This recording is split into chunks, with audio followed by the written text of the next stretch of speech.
The family, some friends, and I went camping to Algonquin Park. It was mid-July, but pretty cool and a bit rainy. We had fun nonetheless. But the night before we were going to leave and head on to my family's cottage in Perry Sound, I had a weird encounter that almost killed me, I think. I had to get up in the middle of the night to pee, and it was a near full moon. So I didn't need the flashlight to go to the latrine. We were campsite camping. While walking on the path back, I turned a corner and came face to face with what I thought was some sort of white ferret or weasel or something crossing the path. It had its back to me, but as it passed by, it stopped, turned around and went up on 2 feet in a very liquid, very slow motion. It had large black eyes and long-fingered hands and stared at me intently when I met its eyes. It was between 2 and 3 feet tall and didn't move as I slowly walked away, just stood and followed me with its eyes as I walked away. I turned for a second to navigate the path, and when I turned back, it was gone, and I went back to bed. In the morning, I checked the trail and no tracks in the dust or near the tree I saw it. I started feeling unwell the week we spent at the family cottage, even though it was now perfect weather. I started running a fever and lost my appetite, and started throwing up on the trip back to Ottawa. I was so gray the day after. After 12 hours of sleep, my wife rushed me to the hospital. I had contracted a very serious case of bacterial pneumonia, spent a week in the hospital on intravenous antibiotics, and survived with a permanently scarred left lung. I used to be an avid camper, and not 5 years before that had done a 2-week canoe trip from Cochrane to Moosonee on the Abitibi and Moose Rivers. I have only camped once since then. I no longer feel the pull of the wilderness like I used to. When I was in my early 20s living at home, I woke up in the middle of the night with a cat-sized creature, with a human face staring at me, and when it saw me looking at it, it jumped down and ran towards my closet. I yelled so loud it woke up my parents, and I told my dad I just had a nightmare. The next day, my friend came over and I was playing a video game. So I told him it would be a few minutes before we left, and he stood in my bedroom doorway watching me play the game. After a couple minutes, he jumped back and said, "When did you get a cat?" I told him what I had seen the night before, and he said that it was exactly what he saw, but he thought we had got an ugly, hairless cat.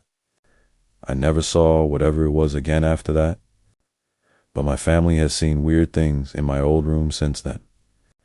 My nephew was about 5 years old and stayed the night at my parents', and claimed I was in the room waving to him from the doorway when I was not even over my parents' house that day. My mom took him back there to show him the room was empty, and he said, "I know I saw Uncle. He must have climbed out the window." This happened years ago. I was installing a camera system at a Masonic hall that used to be a boarding home in the 1800s. Weird things would happen, like the TV in the lounge would turn on, but when I walked into the room, it would turn off. I would hear furniture moving across the floor and other weird noises when I was the only one in the hall. The thing that shook me was when I was going into a space kind of like an attic. I looked to the right and saw what looked like a kid's face peering out from behind a column. I looked for a bit trying to figure out if it was a mask, but when I turned around to turn on the light, nothing was there. No masks hanging or anything except for empty space. Then I heard like a child's laugh. It freaked me out, and I went running out of the building.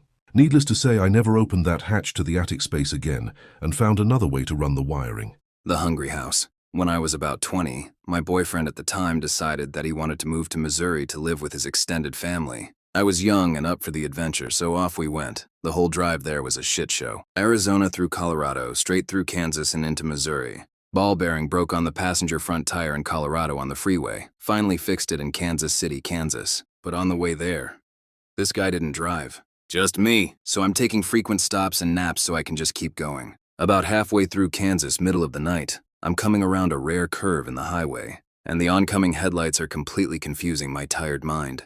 I pull off the side of the highway into a short pullout to take a rest. I'm there maybe 1 minute or so, and I start feeling like someone is watching me, staring, glaring. The hair on my neck and arms was prickly, and this sense of dread came over me. Guy was asleep. I have no cars around, no houses that I can see at first. I look to the right and then down a really deep gully, and I see it. The upper windows of a farmhouse in a gully deep enough these things are at eye level to me. Probably why I didn't recognize it right away. But those windows were hungry. This house was waiting and watching everything going by. I swear I have never felt so close to evil. I'm awake now, and I was back on the highway and as far as I could get as fast as I could. I didn't sleep until after sunrise the next day. I absolutely know that if I had taken a nap there, we would not be alive in the morning. Like all they would find would be shriveled husks in a car at best. I still shudder when I think about it. Getting shoved hard in the back, sending me stumbling into the shower of the people I was visiting, just as I was turning to head into the bathroom. Out of the corner of my eye, I saw this old Asian man. I continued a few steps, and that's when I got shoved hard. I managed to catch myself before falling face first into the tub-shower combo. I remember sitting on the toilet trying to calm myself down because I was so frightened. When I came out, I told the people what had happened. One said he'd seen this ghost several times before in his house too, but this was the first time he had made physical contact with anyone. Needless to say, I didn't visit these folks again. I've had a few, but there's only two that really stuck with me. The first one was when I lived in an apartment with my mom. I think I was 12-ish. Me and my sister shared a room. We had bunk. She was on the top and I was on the bottom.